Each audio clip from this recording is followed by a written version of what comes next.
জয় শিব শম্ভু। আমি স্বপ্না, আর আমি আজকে বৃহৎ শিব মহাপুরাণের পঞ্চম অধ্যায়ের সতীর দেহত্যাগ এবং শিব পূজা বিধি পাঠ করতে চলেছি। অজ্ঞানাৎ যদি বা জ্ঞানাজ্য পূজাদিকম ময়া কৃতম তদস্থ সফলম কৃপয়া তব শঙ্কর। এই শ্লোকটির ষষ্ঠ পাঠ অবধি মানে 6 পাঠ অবধি আমি এর আগে 2 দিন পাঠ করেছি, আর আজকে সপ্তম পাঠ থেকে পাঠ করব শ্লোকটির অনুবাদ। আজকে সপ্তম, অষ্টম এবং নবম আর দশম পাঠ করব। তো চলো আজকে শ্লোকটি পাঠ করি। তদন্তরে হৃষ্টচিত্রে লিঙ্গ শুদ্ধি করি, গন্ধ পুষ্প ধূপ দ্বারা পুজো ত্রিপুরারি। সকল মন্ত্রের অগ্রে প্রণব সহিত, অন্তে নম উচ্চারণ করিবে নিশ্চিত। জপ করি প্রণব দ্বারায়, অতঃপর পদ্ম আসনে চিন্তা করিবে সুন্দর। অক্ষয় অনিমাত্মক পূর্ব দল তার, দক্ষিণ লঘিমাত্মক জানিবে আবার। ইহার পশ্চিম দল মহিমা স্বরূপ, আর সে উত্তর দল প্রাপ্তির স্বরূপ। অগ্নিকোণ প্রকাম্য ও নির্জিত ঈশিত্ব, বায়ুকোণ বসিত্ব ঈশান সর্বগত। ও কর্ণিকা সমরূপ সূর্যতলে যার, তার আধভাগে অগ্নি রয়েছে আবার। ক্রমশ দিগন্তব্যাপী হয়ে এক মনা, ধর্মাদিও অনন্তের করিবে কল্পনা।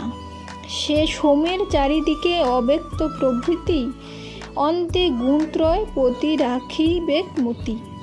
সদ্যজাতম প্রপদ্যামি মন্ত্র উচ্চারণে, ঈশ্বরকে আবাহন করিব যতনে। অনন্তর বামদেব মন্ত্র উচ্চারিয়া, আসন উপরে বসিবে হৃষ্ট হইয়া। শঙ্কর গায়ত্রী দ্বারা সান্নিধ্যকরণ ও অঘোর মন্ত্র দ্বারা করি নিরোধন। ঈশান সর্ববিদ্যানাম এই মন্ত্র পড়ি, ভক্তিভরে পূজা করো দেব ত্রিপুরারি। অনন্তর মহেশ্বরে হয়ে ভক্তিমান, প্রাদ্য আচমনীয়াদি করিবে প্রদান। পরে গন্ধচন্দন মিশ্রিত জল দিয়া, রুদ্রকে করাবে স্নান যতন করিয়া। অনন্তর পঞ্চগব্য মিশ্রিত জলেতে, মহাদেবে স্নান করাইবে বিধিমতে। তদন্তরে দধি মধু ইক্ষুরস ঘিতে, হৃৎপ্রদ মহাদেবে পূজিবে ভক্তিতে। প্রণব উচ্চারী পুষ্প দ্বারায় যতনে, মহাদেবে অভিষেক করিবে বিধানে।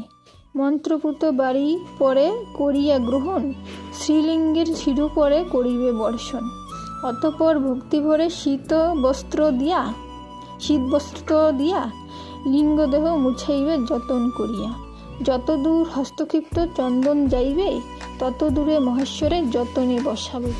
তাহা হতে দূর দেশে সেই লিঙ্গ মূর্তি, স্থাপিতে উচিত নয় জানিবে সত্যি। অনন্তর হৃষ্টচিত্রে আতপ চাল, কুশ অপমার্ক জাতি চম্পক পাটল, করবি কমল নানা সুগন্ধ পুষ্পেতে, দেবশঙ্করের পূজা করিবে ভক্তিতে। নানাবিধ পাত্র হতে জলাধার দিয়া, শঙ্করে করাবে স্নান পুনঃ হৃষ্ট হইয়া। মন্ত্র দ্বারা ভক্তিভরে পূজিলে মহেশে, সকল প্রকার সিদ্ধি লভ হয়ে বিশেষে। তাই প্রুত স্নান মন্ত্র দ্বারা ভক্তি সাথে, একবার করাইবে স্নান সোমনাথে। সেই সব মন্ত্রগাথা করিব কীর্তন, সমাহিত চিত্র করি করহ শ্রবণ। পাবমান নীলরুদ্র রুদ্র বাংমিয়োগ, শ্রীসূক্ত রজনীসূক্ত প্রণব চমক। ভারুণ্ড অর্থশীর্ষ রথন্ত রসসূক্ত, দেবব্রত নামেশাম শান্তি পুষ্পসূক্ত। অরুণ পুরুষোক্ত কিংবা নাম মন্ত্র, কিংবা পুত পঞ্চাক্ষর মৃত্যুঞ্জয় মন্ত্র। উচ্চারণ করিয়া সহস্র জলধারা, কিংবা 101 জলস্রোত দ্বারা। জল ঢালি মুক্তিপ্রদ মহেশের শিরে, আরাধিবে সযতনে অতি ভক্তি ভরে। প্রণব উচ্চারী মুখ বাসাদি দানিয়া, করিবে শিবের পূজা চন্দনাদি দিয়া। স্ফটিকের তুল্য যিনি নির্মল অক্ষর, ব্রহ্মা ইন্দ্র প্রভৃতি দেবের অগোচর, সর্বলোকময়, সর্বলোকের কারণ, আদি মধ্য আর অন্ত রহিত যে জন, সেই দেবে ধূপ দীপ তাম্বুল আদি দিয়া ভক্তি ভরে পূজিবে প্রণব উচ্চারিয়া। নমস্কার স্তব অন্য মন্ত্রে বিধিমতে, নমস্কার প্রদক্ষিণ করিবে ভক্তিতে। প্রাদ্য অর্ঘ্য দান দিয়া যোগুল চরণে, দেব দেব মহেশ্বরে পূজিবে যতনে। অনন্তর পুষ্প লইয়া গীতাঞ্জলি করে, মন্ত্র দ্বারা প্রার্থনা করিবে মহেশ্বরে। হে শঙ্কর, আমি জ্ঞানে অথবা অজ্ঞানে যেই পূজা আপনার করি এইক্ষণে, আপনি আমারে কৃপা করি দয়াময়, সফল করু নেবে সেই সমুদয়। এই রূপে ভক্তিচিত্তে বলি মন্ত্রাবলী, শিবলিঙ্গ শিরোপরে দিবে পুষ্পাঞ্জলি।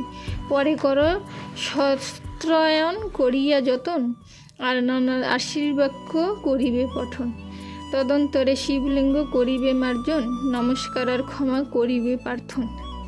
অতঃপর মাস তিথি কাল উচ্চারিয়া, ভক্তিভরে মহেশ্বরে প্রণাম করিয়া, দেবে দেবে প্রার্থনা করিবে পুনরায়, জন্মে জন্মে মম সেই শিব ভক্তি রয়।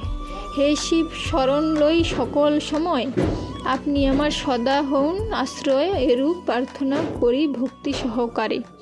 বোম বম উচ্চারণ করিবে সজোরে, শিব ভক্তি পরায়ণ হইয়া যেমন, এই রূপে ভক্তি করি পরয়ে পূজন।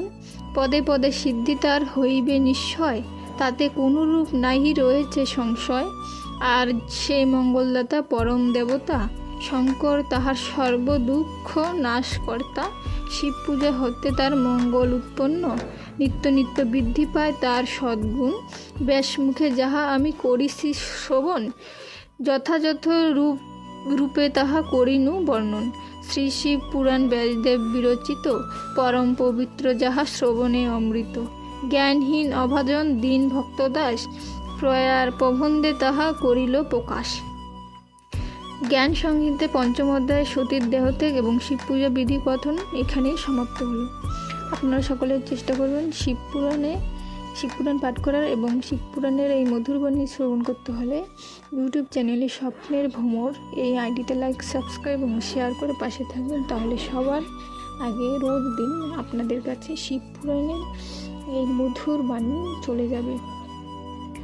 আজকে এখানেই সমাপ্ত করছি। সকলে ভালো থাকবেন। ধন্যবাদ।